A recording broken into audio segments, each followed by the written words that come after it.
My name is Bill Weaver. I'm going to be doing a pruning class here today, basic pruning of whatever people want to prune, but starting with the basics of pruning. Basic pruning. And the most basic part is your tools. So in this case, pruning shears, or in the case of really big things, loppers. This is what's called a bypass pruner. It's got this little curved blade. This, which was popular for years, and my dad still has a couple of these somewhere, are called anvil pruners. If you have any of these anvil pruners, it's probably best to take them and throw them away. Now you can get all sorts of different bypass pruners. These here are the Felco ones, which are kind of the industry standard. And these come in all sorts of different sizes, so if you have big hands, little hands, whatever. But these are like 50 bucks. This is 12 bucks at Harbor Freight. Same sort of thing. You know, this has interchangeable blades. You can replace the blade, you can replace the spring, you can replace all of it. This not so much, but if you're not pruning every day, that'll last you a few years. Now, two basic things to remember about your pruning tools is first, they should be sharp enough to injure you severely. And second, most importantly, your tools are sharp enough to injure you severely. Now, the normal process for this is you would take a file or a whetstone and grind it across like this. I'm not talented enough to do that properly. I can't keep the angle quite right and all that sort of thing.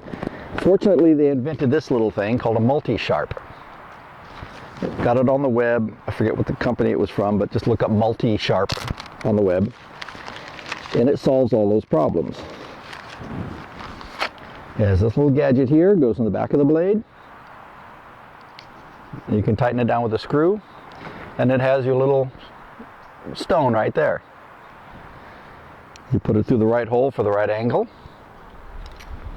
So if you're looking at the right angle like that, and then you can just sharpen your tool like that. And it's funny because I've taken this to places like the Botanical Garden at Berkeley, and they're like, wow, yeah, because they use their stuff a lot, and they don't really have time to get a lot of sharpening done. And it will do a really good job on a really badly done blade. And that gives you a nice shiny, sharp edge there. Let's start with grapes. Grapes are different from everything else you're growing because they're a multi-year investment. I mean, seriously a multi-year investment, and that's where people run into problems. When you start a grapevine, use my fancy little visual aid here. Here's your dirt. When you buy a grapevine, you get essentially a little stick. And that's what you buy. It looks like that. It usually comes bare root. You've got some, little loose roots and a stick. Well, the first year, that little stick is going to put on some early growth, and it's going to put some little branches out like this. Well, you have to decide when you're putting your grapes in how they're going to grow 3 years down the road. And this is where it gets tricky. There's a whole bunch of different ways to do that. Around here, what I did in most of the ones on the perimeter, I put together what's called a bilateral cordon. And what all that means is, I decided, okay, to keep the grapes off of the plantings on the ground, because we have a lot of stuff going on below them, we have the fences up high, and I brought the main trunk up, and then at the top it goes two directions, bilateral. The cordon is, when it gets that tall, let's just start from scratch. So make that the ground.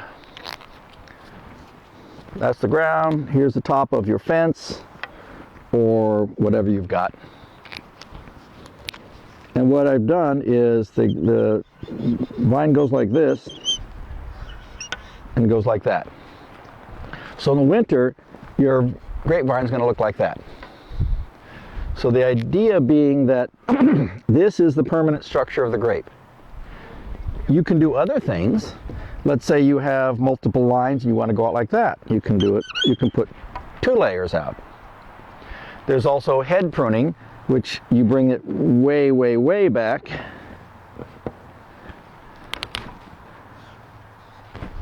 And you grow from that every year. All of it depends on two things. One, the variety, and two, the environment it's in. If you wanted to put a grapevine over this arbor as an example, you could grow a vine up one leg and across here, and then put your annual growth over the top, and then just cut it back every year. Over the years, this part gets really big. I started one 8 years ago. The trunk on it's like this year, but it's no wider than about 4 feet in either direction. When I'm finished, it's 4 feet wide.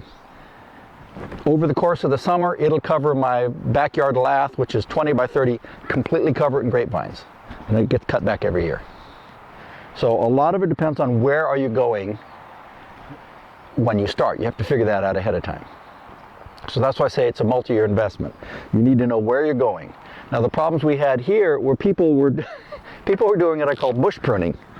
So when the vines would start to grow, they would put the vines out, and people would say, "Oh, okay, well I'm going to trim this grapevine." Okay, okay, it's I've trimmed it.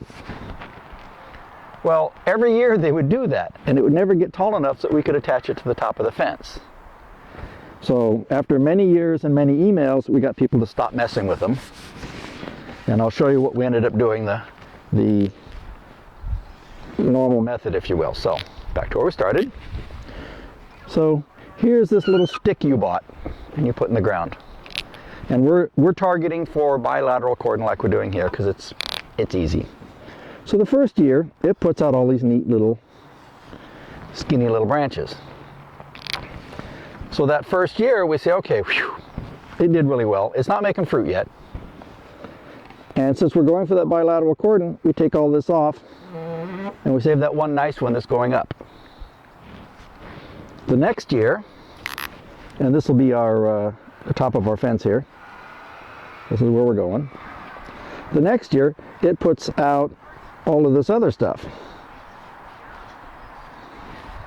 And we say, okay, now we're beginning to see the beginning of our structure. So we take that one off, we take that one off, this one off, and let's say take that one off. So now you're starting to see where we're going with this. And we'll bend this one down, and we'll make it line up as much as possible with whatever our support is. So this is laying on top of our support. The following year, these are going to go crazy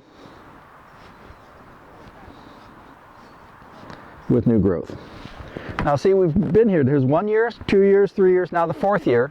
Now we're getting somewhere. So as I said, it's a long-term investment. When we get to that year, then it becomes important to know what you are pruning, what kind of vine you've got. Because grapevines like Thompson seedless are pruned different from, say, wine grapes. I actually found this out the hard way because I was used to pruning wine grapes, and I'd pruned my Thompson seedless for the first 3 years like a wine grape and got nothing. Then realized, oh look, Thompson seedless are essentially a European grape, and they have to be pruned differently. So the normal pruning, the normal pruning for most grapevines, probably 90%, is what's called spur pruning. In spur pruning, you take these long growths that it produced that year, and you take them way, way, way back. You cut them back to 2 or 3 buds from the end. And like if it's growing in a bad direction, someplace you don't want it to grow, just take them off. Now you want those 8 to 10 inches apart, depending on how long your cordon is here. You don't want them too bunched together. You want them, about yay. So you take some of those intervening ones off. Say, I don't like that one, I don't like that one.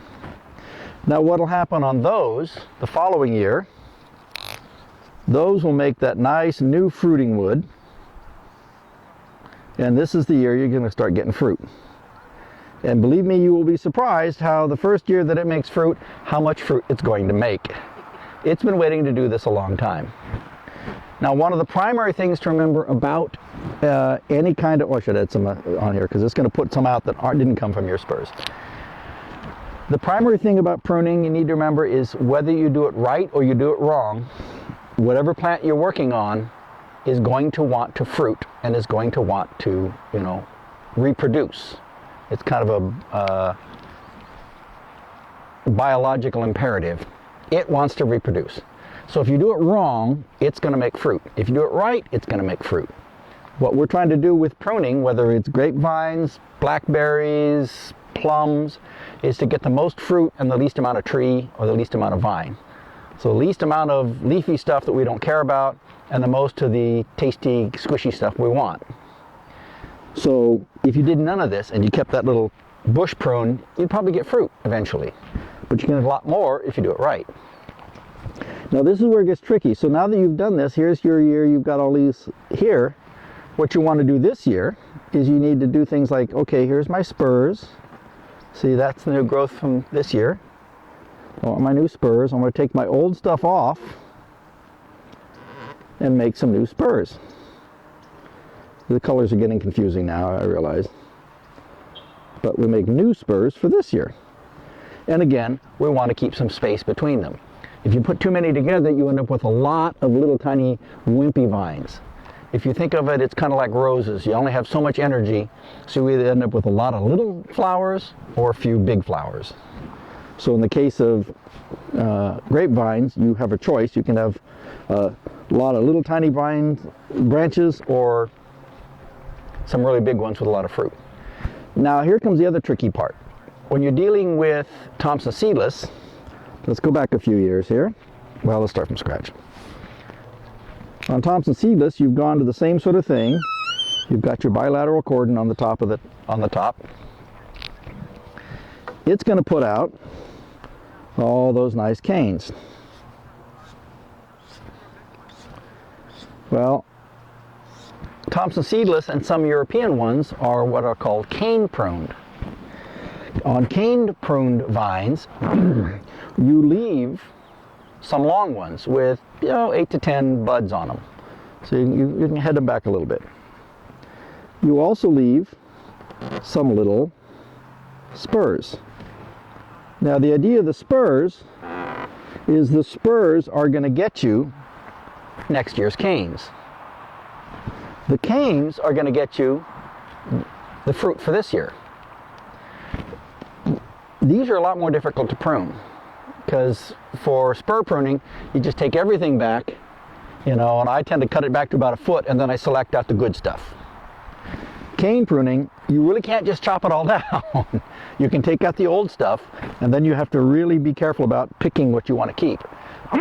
One thing I recommend, since these never grow in the right direction, you look at the book, and the book always has all these great pictures, and it always comes up with 4 branches, and they're always lined up with the fence perfectly. Yeah, real world don't work that way. So you pick the branches you want and keep a couple extra. The canes, yeah, you want to keep 8 to 10 buds. You don't want it to go half a mile away. So mine, like I said, it's 4 feet wide, and I'll keep another 4 feet of fruiting cane on those from last year's growth, which will be next year's fruit. And it's funny because it'll be about this big from last year's growth, and then after it fruits, it'll be about that big. So then that's where these loppers come in handy. I mean, I can cut through just about anything with this, but if you get to about 3/4 of an inch, you got to go to loppers. I don't care what you're pruning, you got to go to loppers. So that's a cane pruned one. It's a lot more difficult because you have to be more selective. You have to line this stuff up. Generally, I just take out the old stuff and then I start deciding what I'm going to keep. There is a tendency to do things where you're keeping too much, and these become your spurs, and then you end up with this really weird misshapen vine after a while. And sometimes you just have to be mean, skip a year of fruit, and just chop it back. The Thompson seedless went about 15 feet this year. Now, they don't have to grow that long. A lot of things you can do if you're actively involved in your plants. When these start making fruit, there's a lot of things you can do that will help. You can actually pinch these off. So if these are growing out and you got fruit on them, you can pinch those off. The stuff that doesn't have fruit on it, you can pinch that back a little bit. They don't have to be that long. You can end up with a Thompson seedless bunch that starts out like this, and they can get 18 inches long. If you don't have a lot of grapes, or you want really good grapes,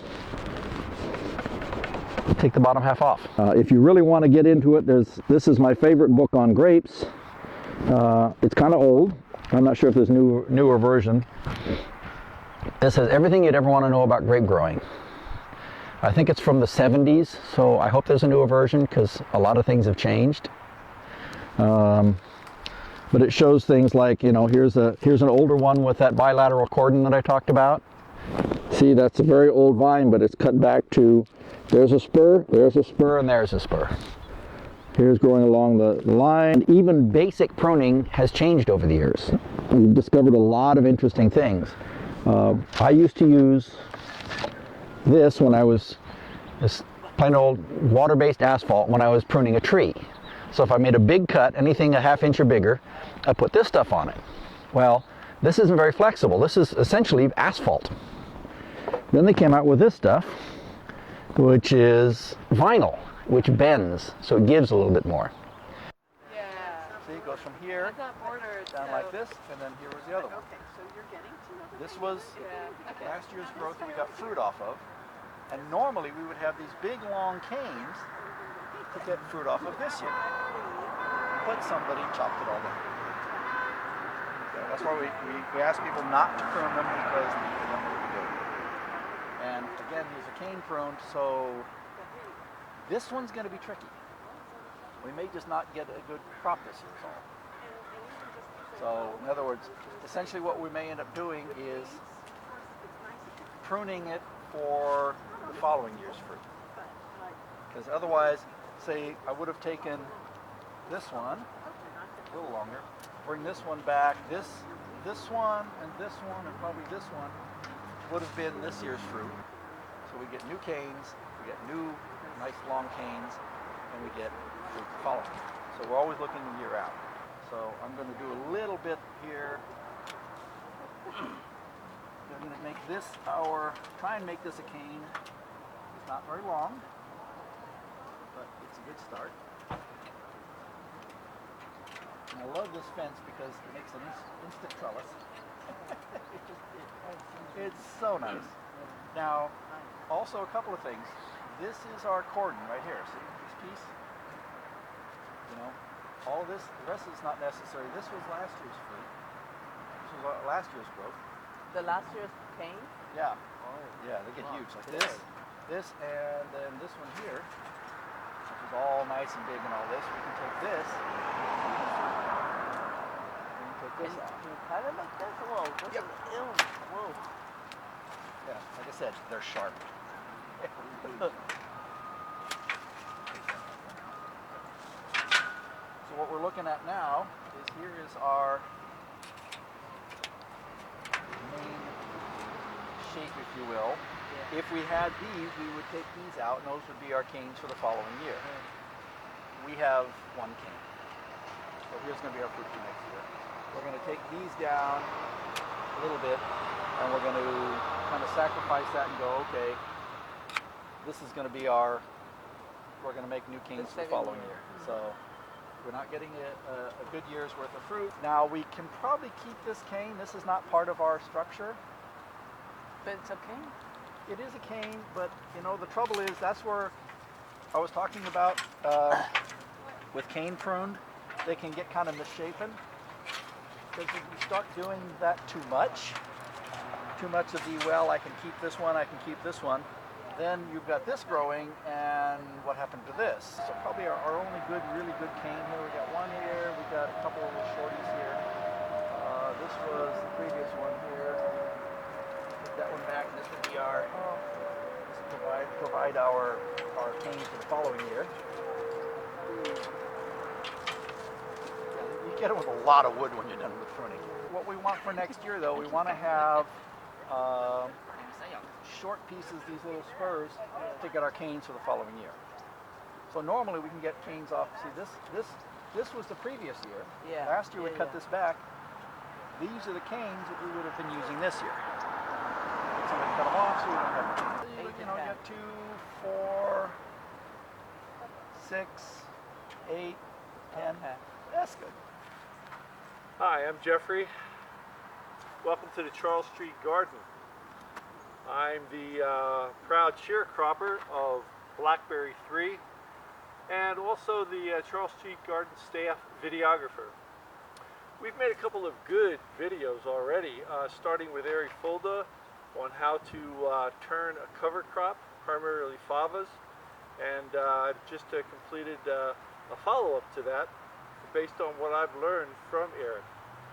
And I'm proud that we just completed a How to Prune series edition with Bill Weaver.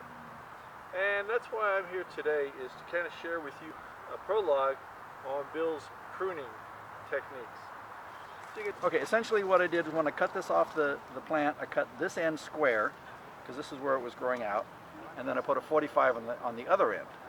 That's essentially so that you can tell which way's up. The buds are starting to show some swelling, so you can see which way the bud is facing. But earlier in the season, you might not have been able to tell, and you can plant it upside down. This way, that's the bottom, that's the top. All of the grapevines that surround and are inclusive here in the garden have the ability to start additional grapevines. And that's what I have here with me. From the miles and miles of pruning that Bill did, I was able to salvage just a couple of small pieces here. We have enough to probably make 1,000 different grapevines, new grapevines. And essentially it's this. Basically take a cutting, put it in about a gallon pot, a little bit less. Tall is better. Keep it wet, and pretty soon you should have a brand new plant. We'll get some grapes from the mother grape plant, and we'll share with you what those are. So stay tuned, a lot more to come from Charles Street Garden. Again, I'm Jeffrey, Blackberry 3. See you later.